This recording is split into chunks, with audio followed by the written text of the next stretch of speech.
What's up guys, it's Project Photography back in another video, and today I just got back from doing a little bit of photography around my local lake. It's called Lake Merced. It is right by my school, but it is definitely not the most ideal place to actually go and shoot landscape photography. Now let me explain why. First of all, it's right near a bunch of golf courses. It is right near the street side where there's a bunch of cars, and it's just not the most ideal place to shoot landscape photography. But for me, I wanted to go check it out because, you have to make the most out of your surroundings. You have to make the most out of your situation. And for me, that was a challenge that I want to take on today. I think this brings up a really good point, a really good question a lot of landscape photographers have. If I don't have an area around me that is amazing for landscape photography, what should I do? Now, this is something that is definitely acknowledgeable by a lot of folks who are in landscape photography, because landscape photography is one of those unique niches where it's pretty high barriers to entry. In the sense that, portrait photography, all you really need is another person, and then you can do your photography. For street photography, all you really need is cityscapes, and majority of states have cityscapes. And something like sports photography, all you need is just a local sports league, something where you can shoot fast moving action, and I guarantee you every city in the nation has one of those. But not every place has amazing landscape photography opportunities. Like for example, the best probably places to shoot landscape photography are definitely beaches, mountains, like coastal areas and so on, national parks, even places like the Dolomites in Italy. Those are amazing places to shoot landscape photography, but not everyone has access to those incredible resources that some of us are really privileged to do so. And it brings up an interesting question, like what should we be looking out for when it comes to shooting in our local area? Now for me, I have taken some landscape photography at some places that you really would not think are great places to do landscape photography at. For me, I shot this photo at a local park, at the top of the hill, overlooking during sunset. I shot this photo at a local high school, looking into the mountains, but the location I shot at was a local high school. And this photo right here was shot outside of a moving car. And this photo right here was shot at another local park. Now, none of these are ideal conditions at all, but what this demonstrates is that you can get incredible landscape photography no matter what the conditions. And of course, with landscape photography, your conditions, your ideals, and the set of the environment that you have is gonna really determine a lot of what the landscape photography and the outcome is predicted to be.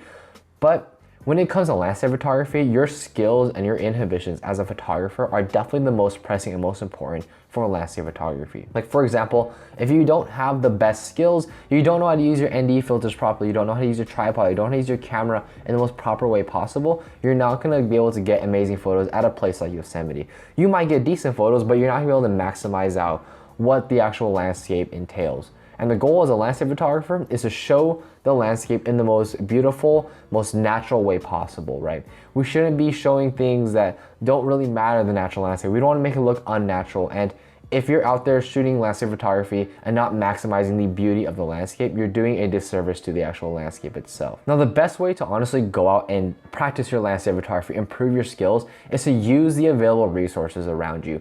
Now, of course, not everyone has access to the same resources, and it's not all gonna be equal.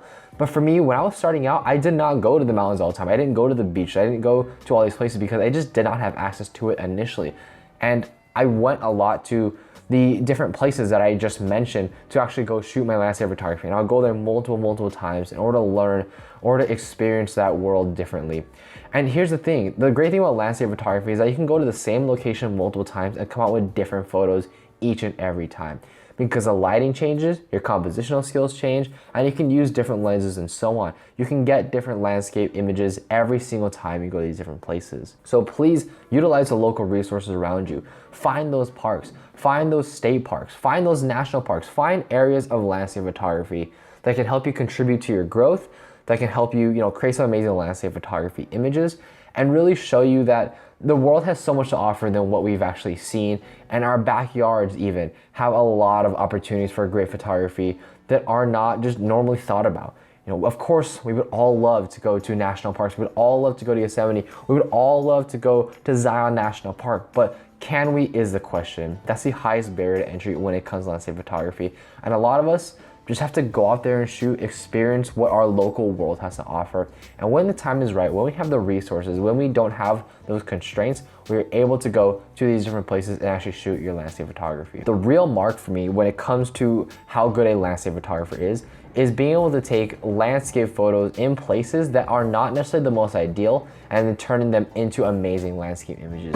If you can do that as an amazing landscape photographer, you can really crush it when it comes to actually coming to those amazing places. Because think about it, if you can take photos in the most unappealing landscape photography places possible, and you go and you're all of a sudden introduced to incredible landscape scenes, just imagine the photos you can come out with. So don't let your circumstances stop you from creating. Don't let your environment stop you from creating. The only one that can stop you from creating is you, yourself.